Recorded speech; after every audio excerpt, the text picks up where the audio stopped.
India की number 1 choice Bharat matrimony. रूस Europe में टेंशन है, नागरिकों पर इसका एक्शन लिया जा रहा है। ईयू ने रूस के नागरिकों के लिए शेंगेन वीजा बंद कर दिया है। रूसी नागरिकों के लिए वीजा के नियमों में अब सख्ती बरती जाएगी। यूरोप जाने के लिए वीजा एक बार फिर से आवेदन करना होगा। सभी पहलुओं की जांच के बाद ही वीजा दिया जाएगा। ईयू ने कहा है कि जंग और पर्यटन एक साथ नहीं चलेगा। ईयू का डर है कि आम नागरिकों के भेष में रूसी जासूस यूरोपियन यूनियन में दाखिल हो सकते हैं। लेकिन ये समझिए कि दरअसल ये कौन सा वीजा है जिस पर पाबंदी लगाई जा रही है। यूरोपियन यूनियन में ये कदम क्यों उठाया जा रहा है, ये जानना भी बहुत जरूरी है। तो क्या है शेंगेन वीजा, ये वो आपको बताते हैं। यूरोपीय देशों की यात्रा के लिए ये वीजा जरूरी होता है। एक वीजा से यूरोप के 29 देशों में यात्रा की जा सकती है। पर्यटन और व्यापार के लिए ये वीजा दिया जाता है।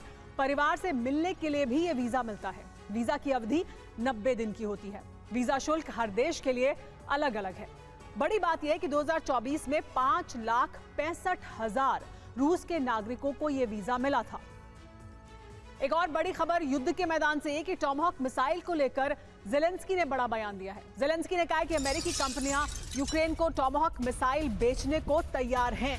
ज़ेलेंस्की ने यह भी कहा कि अब सब ट्रंप के फैसले पर निर्भर करता है, यानी कंपनियां बेचने के लिए तैयार हैं, लेकिन ट्रंप अगर ये फैसला करते हैं तो फिर हालात बदल सकते हैं। टॉमहॉक मिसाइल यूक्रेन को मिल सकती है। ज़ेलेंस्की ने बड़ा दावा किया है, बड़ी जंग की तैयारी कर रहा है रूस। ज़ेलेंस्की का दावा यह है कि विंटर वॉर के लिए हथियार स्टॉक कर रहा है रूस। यूक्रेन में रूसी सेना इस वक्त जबरदस्त हमले कर रही है। रूस न सिर्फ मिसाइलों से ब्लास्ट कर रहा है बल्कि घातक बमों से भी तबाही मचाने के लिए तैयार है। दरअसल क्रेमलिन में हुई एक मीटिंग में पुतिन और उनके वॉर कमांडर्स ने फैसला लिया है कि अब यूक्रेन को सबक सिखाने के लिए, यूक्रेन, यूरोप और अमेरिका को साफ संदेश देने के लिए रूसी सेना ऐसे घातक बमों से हमला करेगी जिससे यूक्रेन के बड़े भूभाग में विनाश होगा। युद्ध को लेकर यूक्रेन का चौंकाने वाला दावा भी सामने आया है।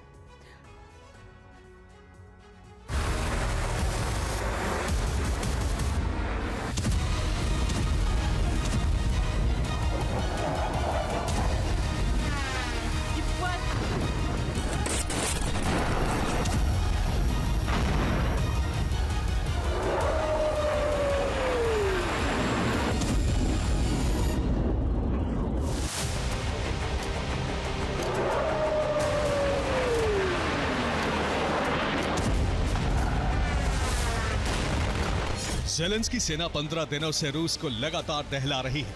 यूक्रेन रूस के अलग अलग शहरों में ऊर्जा ठिकानों और पावर सेंटर पर हमले कर रहा है।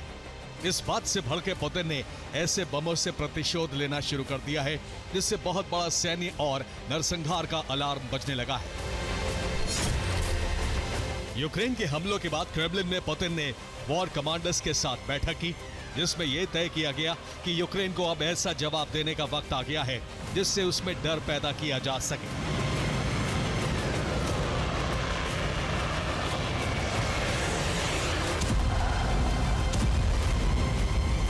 इस फैसले के बाद रूसी सेना ने न केवल यूक्रेन के पूर्वी, दक्षिणी और मध्य इलाकों के इर्द गिर्द चक्रव्यूह बनाना शुरू कर दिया है, बल्कि यूक्रेनी शहरों पर बमबारी भी तेज कर दी है।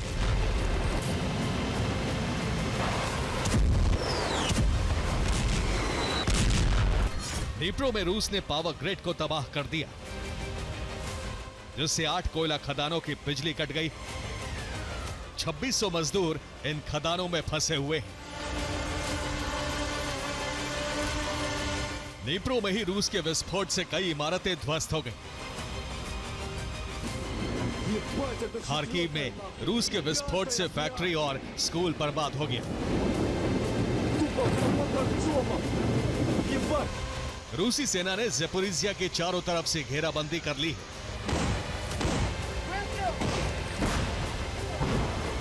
ज़पोरिज़िया प्लांट के पास रूसी सेना ने नई बटालियन भेज दी।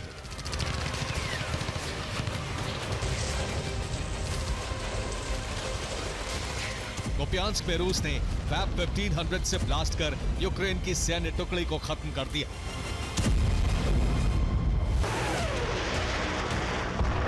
क्रेमलिन से जुड़े सूत्रों के मुताबिक पुतिन ने अपने वॉर कमांडर्स के साथ जो मीटिंग की उसमें हमले की नई और खतरनाक रणनीति बनाई गई है।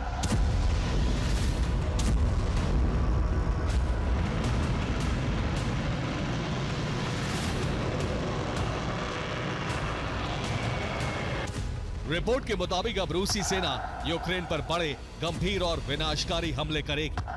अब ड्रोन से कम हमले किए जाएंगे, आसमान से घातक बमों से बरसात की जाएगी ताकि यूक्रेन में ज्यादा से ज्यादा तबाही हो।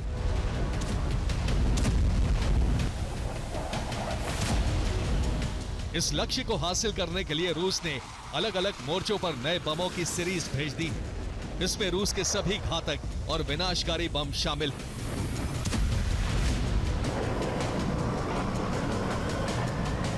घातक बमों से हमले के जरिए ज़ेलेंस्की और ट्रंप को यह संदेश देने की कोशिश है कि यूक्रेन अगर सरेंडर नहीं करेगा तो उसका अंत निश्चित है।